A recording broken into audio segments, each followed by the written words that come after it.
Sir রেজিস্ট্রেশনও হয়েছে। পবিত্র ঈদুল ফিতর উপলক্ষে সড়কে দুর্ঘটনা রোধে ভাড়া আদায়ের বিরুদ্ধে আজকে আমাদের মোবাইল কোর্ট পরিচালিত হয়েছে।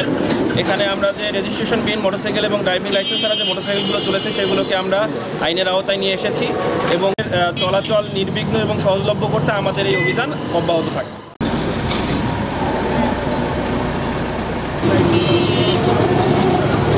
ওনাকে হেলমেট যেহেতু নাই এবং ড্রাইভিং লাইসেন্স নাই, তাহলে ওনাকে ওদের ওকে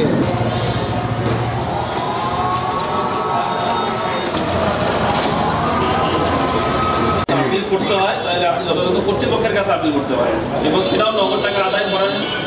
আগে কত নিতেন ঈদের আগে স্যার সাধারণ যেটা সেটা হচ্ছে বিআরটিএ কর্তৃপক্ষ জানে না, জেলা প্রশাসনও জানে না যে এই ধরনের কোনো মিটিং হয়ে ভাড়া নির্ধারিত হয়েছে।